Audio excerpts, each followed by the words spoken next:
Way back when I was second, maybe third grade, I went on a field trip with the city rec center. All the other kids and my brother went. And we went to an amusement park. It wasn't a very big amusement park. I don't remember there being any huge rides, but they did have a lot of cool stuff. And one of the cool things that they had was this animal show. They had this animal trainer that could make these different animals do all kinds of cool tricks. And they were about to do a dog trick, and they needed a volunteer to go up on stage. So I was like, me, and I got picked to go up on stage. And the trick was, the dog would come sit next to me, and I would have to whisper something in the dog's ear. And behind the stage was a woman's bedroom, which made sense when I was in second grade. But I was supposed to whisper something into the dog's ear, and the dog would go into the woman's bedroom and bring back the thing that I whispered into his ear. So I whispered, get the bra, get the bra. And the dog went to the women's bedroom. You could hear the woman scream, and the dog came back with a bra in his mouth. And I thought, no way, this dog can speak English, until my brother explained to me what really happened. When my brother was in high school, he had a hypnotist come to his school to give a demonstration. And they needed volunteers to go up on stage, and so my brother volunteered to go up on stage. And while they were in a hypnotic trance, he told them to think of your favorite food. Think of the way your favorite food smells. Imagine your favorite food is right in front of you. Imagine lifting up the plate that holds your favorite food, or the container that holds your favorite food. Feel the weight of your favorite food in your hands. Smell the food. Notice how your mouth is starting to salivate in anticipation of being able to eat your favorite food.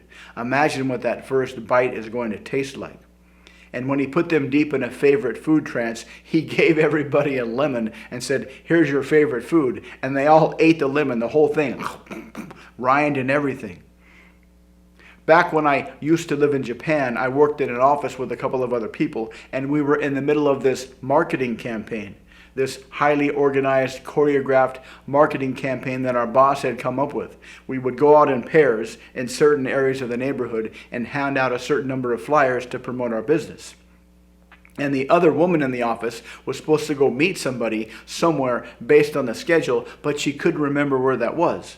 And we couldn't text him because as a foreigner in Japan, it's very hard to get a cell phone, or at least it was back then. So there was no way to communicate. And I had a pretty good idea of where they were supposed to meet based on the schedule of the marketing campaign that our boss had come up with. But she was the kind of person you couldn't really tell something to. She always had to come up with the idea on her own. So I tried to ask questions that would hopefully lead her to the conclusion of where she was supposed to meet this guy. And so I asked a couple of questions, and she thought about them, and she got this sudden look of realization on her face, that aha look. But what she said next was really surprising. There's a fantastic way that you can lead people to make any decision you want them to make, but they will think it is their decision. It requires you start off with them having a very vague desire in their mind, in a specific direction, like a vague desire for their dream house, but not a specific idea of what that dream house looks like, or a vague desire for an ideal person, even though they don't have a specific idea of what that ideal person looks like, or a vague idea of something to eat, only they don't know what that specific thing is. And you start off by asking these either-or questions, these binary either-or questions, where one of them has to be the right answer. For example, let's say you're a travel agent and you've got a customer in front of you and they want to go somewhere. They want to go on a trip. They want to go on a vacation, but they're not sure where. So a good starting point is to say, well, would you rather go inside the United States or outside the United States? One of these has to be the right answer.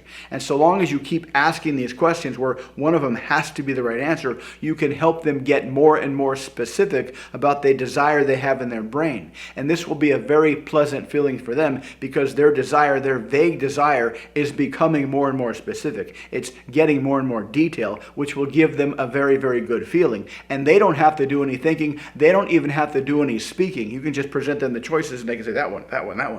But here's the thing. After 3 or 4 of these binary questions where one of them has to be the right answer, you can start asking questions where either one of them doesn't necessarily have to be the right answer, where there might be some other options, but they'll be in such a good mood because they'll be feeling so good. You'll be doing all the work. You're helping them get closer and closer to their dream, whatever.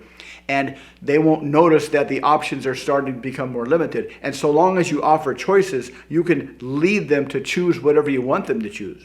For example, let's say you're a real estate agent and you've got a customer in front of you and they want to buy a house and you don't have a lot of houses in your inventory.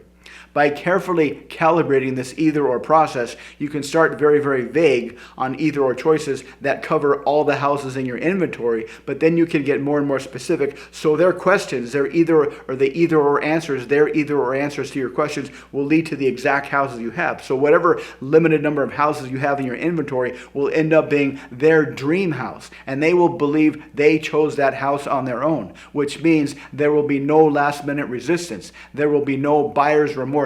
There will be no objections, and they will truly believe that whatever you have in your inventory, even if it's yourself, will be their dream version of whatever vague desire they were thinking of. This is a very fantastic and easy way to play with people, to take their desires and shape them in the direction you want to go. You can do this with your friends. You can do this with strangers, just so long as you start off broadly and go smaller and smaller and smaller and lead them to make the decision that you want them to make. It's very, very easy. It's very, very elegant.